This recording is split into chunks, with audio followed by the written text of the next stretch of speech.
Hello everyone, मैं cute little वांगशन family. I am sorry, कल मैं कोई पार्ट रिकॉर्ड नहीं कर पाई और मैंने वीडियो अपलोड नहीं किया, उसके लिए आई एम सो सॉरी।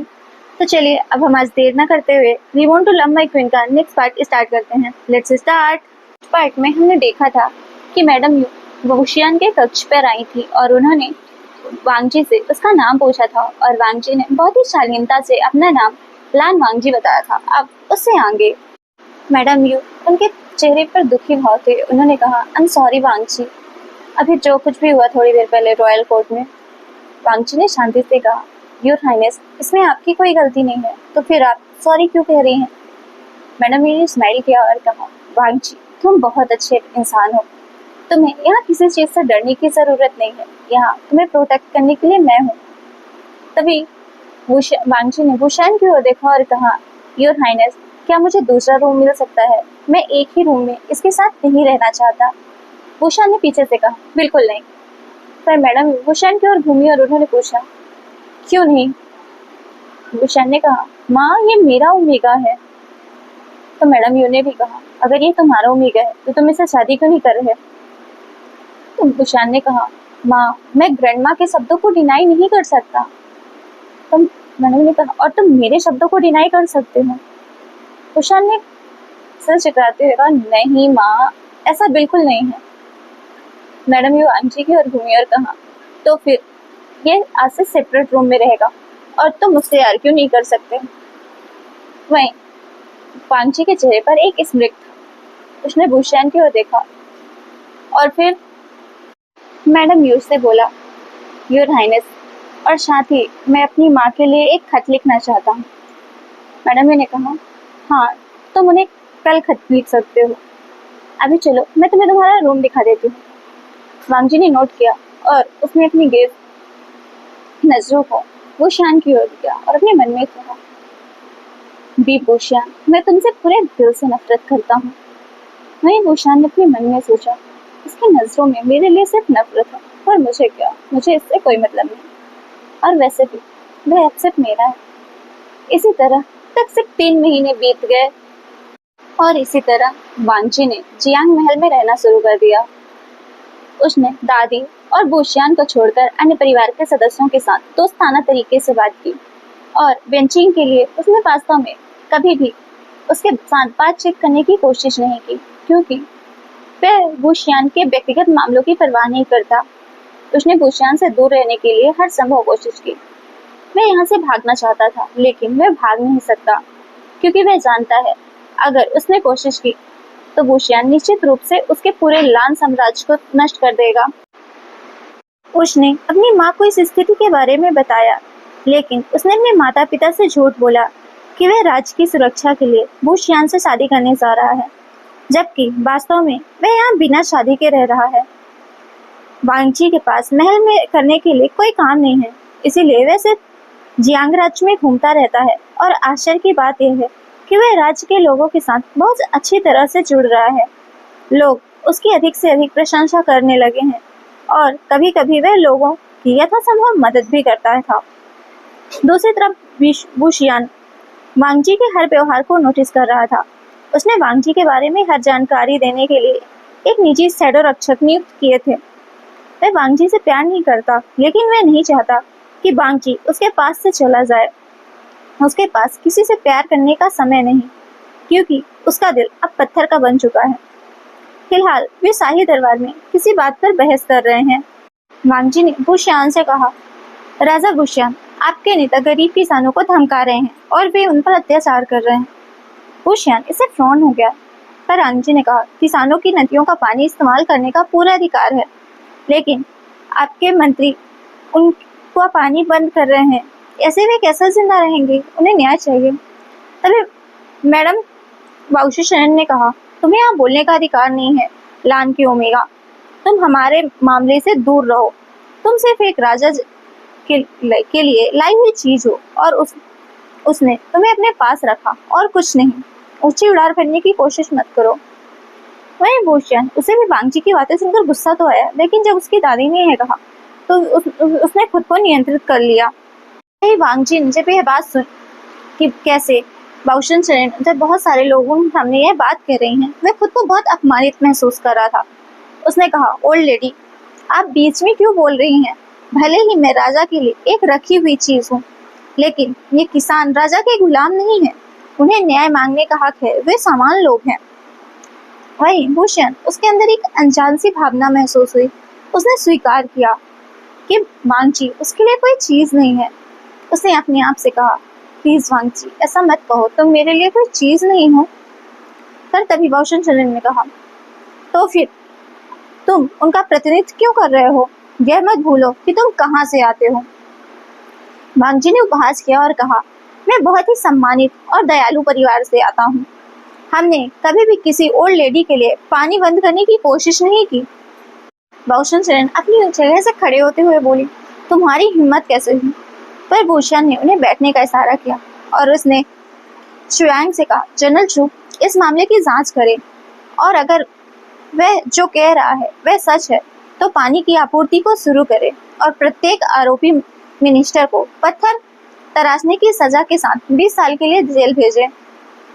वही वांगची अपनी बात पर सजा सुनकर बहुत खुश हुआ। खुशी से किसानों के समूह की ओर दौड़ा, उनके साथ जयकारे लगाए।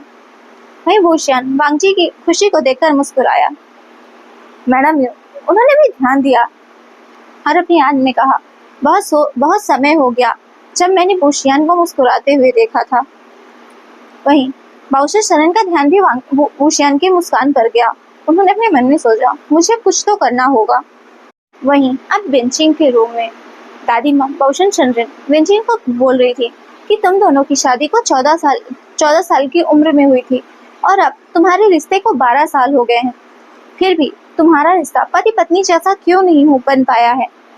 वेंचिंग ने अपनी आंखों में आंसू लिए हुए कहा, दादी मैंने कोशिश की, लेकिन वह इस तरह से जवाब नहीं दे रहा। मुझे पता है कि वह मुझसे शादी नहीं करना चाहता था, लेकिन कम से कम वह मुझसे सबसे अच्छे दोस्त की तरह बात कर रहा था।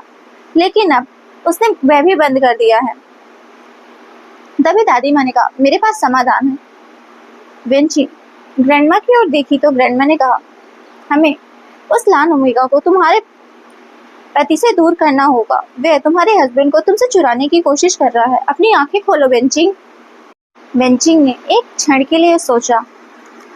तभी दादी माँ ने कहा, इसे ले लो और इसे बुशियान के ड्रिंक में डाल दो। वह और सुनिश्चित करो कि आज रात वह तुम्हारे साथ बिताए। वेंचिंग ने ग्रैंडमा ने जो बोतल दी उसे ले लिया। वहीं कुछ घंटों बाद बुशियान जब वेंचिंग के रूम में आया तो उसने पूछा, तुमने मुझे इतनी रात यहाँ क्यों बुलाया है वेंचिंग?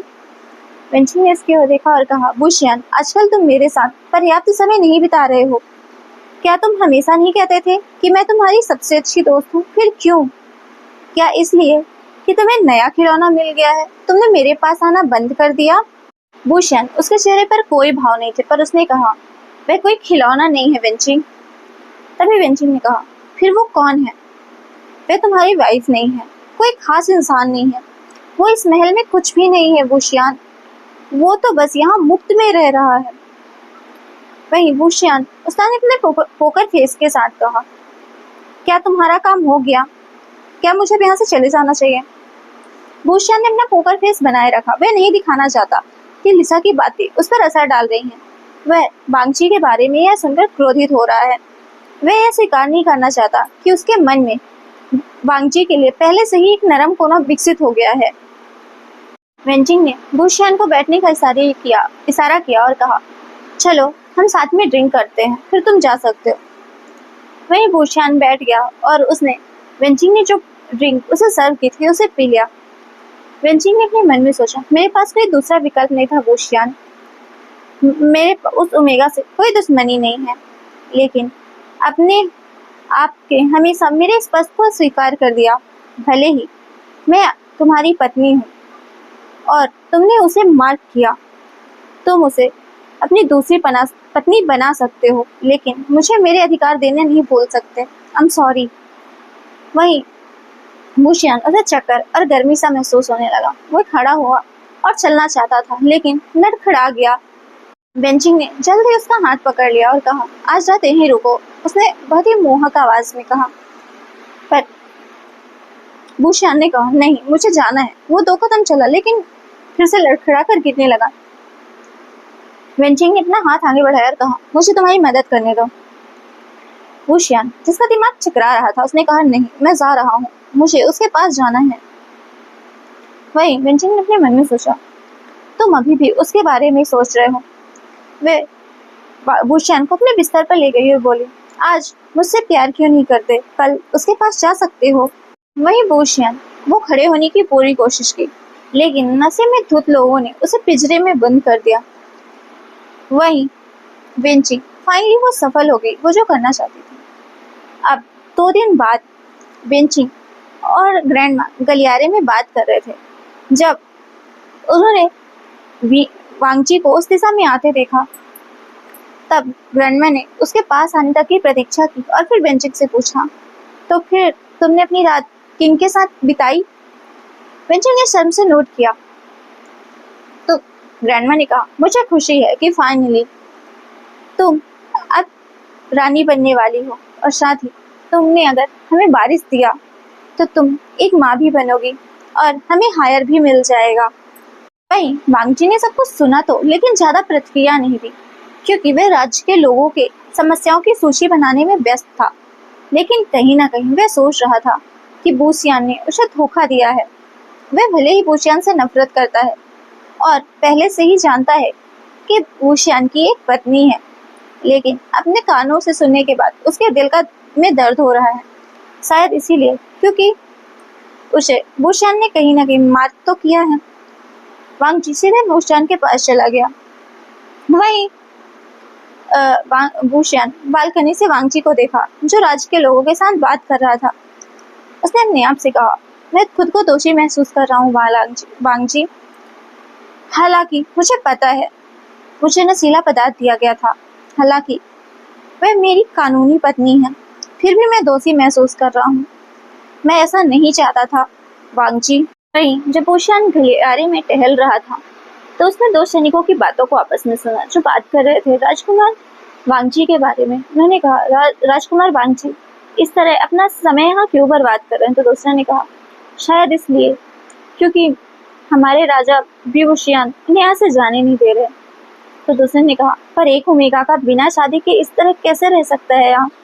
तो दूसरे ने कहा, मैं भी यही सोच रहा हूँ, वह तो राजा की पत्नी भी नहीं। तो तीसरे ने कहा, हाँ वह यहाँ राजा के खिलौने की तरह रह रहा है। तो एक ने हंसते हुए कहा, हाँ मुझे भी लगा, लोग उसे यहाँ तक फ्लर्ट भी कहते हैं। तो दूसरे ने कहा, मेरा मतलब है इसमें कुछ भी गलत नहीं है, राजा की पत्नी अभी भी राजा के साथ रह रही है, इसका मतलब तो यही है कि वह राजा का दासी है। पर तभी बुशियान ने अपनी तलवार से उसकी गर्दन को उड़ा दिया। दूसरा और पहला कुछ बोल पाते इससे पहले बुशियान ने सीधे उनके दिल पर ही वार किया और कहा, उसके बारे में बकवास मत करना।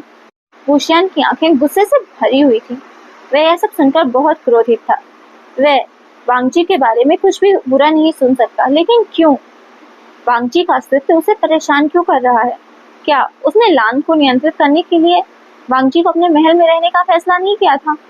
लेकिन वांगजी यहाँ लगभग 4 महीने से है और उसने लान से कुछ भी नहीं मांगा। क्यों? उसने तय किया था कि वह लान से उनके अधिकार व्यवसाय के बारे में पूछेगा, लेकिन 4 महीने बीत गए, उसने कुछ भी नहीं पूछा। फिर वह वांगजी को अपने साथ क्यों रख रहा है? क्या राजा बुशियान केवल लाभार्थी के लिए काम करता है? लेकिन यहाँ उसे कोई लाभ नहीं मिल रहा, फिर उसने वांगजी को अपने महल में क्यों रखा है? अब इस बात को 1 माह बीत चुके हैं। सभी लोग दरबार में उपस्थित थे। माउशेरन ने मुस्कुराते हुए कहा, हमारे पास अच्छी खबर है किंग, आपकी संतान आ रही है, अब आपको हायर मिलेगा। वहीं वेंचिंग अपने सपाट पेट पर हाथ रखते हुए मुस्कुरा रही थी। बुशियान ने वांगजी की ओर देखा। ऐसा नहीं है कि वह अपनी संतान की खबर से खुश नहीं है, लेकिन वह वांगजी के साथ यही चाहता था।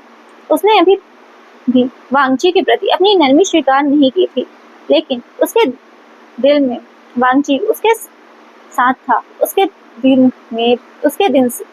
जिस दिन से वांगजी ने उसके जीवन में प्रवेश किया था, उसके दिमाग में सिर्फ वांगजी के बारे में विचार रहता था। वांगजी ने अपनी नजरें नीचे कर रखी थी। उसकी आंखों में कोई भावना नहीं थी, या शायद वो दिखा नहीं रहा था। मैडम यूकी यह खबर सुनकर खुश हुई। वह वांगची के प्रति पक्षपाती नहीं हो सकती, उसे वेंचिंग से भी प्यार दिखाना होगा, लेकिन जैसा कि सभी जानते हैं कि वह वांगची से थोड़ा ज्यादा प्यार करती है। वही बोशियान ने अभी भी वांगची की ओर देखते हुए कहा, राज के साथ इस खबर का जश्न मनाएं और उन्हें मिठाई दें। तभी माउशन चंद्रन ने कहा, किंग, आपको वेंचिंग पर ध्यान देना चाहिए, क्योंकि वे अब रानी ही नहीं माँ बनने जा रही हैं। उन्होंने सुझाव इसलिए दिया, ऐसा नहीं है कि वे वेंचिंग को पसंद करती हैं, बल्कि सिर्फ इसलिए कि वेंचिंग को नियंत्रित करना और उसे मैनिपुलेट करना आसान है, जो उसका समर्थन कर रही हैं। इस बार वुशियन तेज से चिल्लाया, मैं उसका ध्यान और नहीं रख सकता, मेरा ओमेगा यही है। वहीं वांगची यह सुनकर थोड़ा आश्चर्य हुआ। तभी दादी माँ ने कहा, लेकिन किंग, वह आपके बच्ची की माँ बनने वाली है, उसका इसमें अधिकार है। वहीं वुशियन, उसकी आंखों में क्रोध था। उसने कहा, मुझे यह बताने पर मजबूर मत करिए कि उसने यह कैसे किया। वांगची, उसकी आंखों में भ्रम, उसने अपनी भौहें सिकोड़ ली। वहीं मैडम यूकी थोड़ी भ्रमित हो गई और उन्होंने बेंचिंग की ओर देखा। तभी वुशियन ने आगे कहा, मैं इस बच्चे को स्वीकार कर रहा हूँ कि वह मेरा खून है, लेकिन उसने जो किया वह सही नहीं था। मैंने इसे कई बार कहा कि मुझे यह शादी नहीं चाहिए, मैं उसे जाने दूंगा, लेकिन ये यहाँ मेरे दोस्त के रूप में रहने का फैसला था।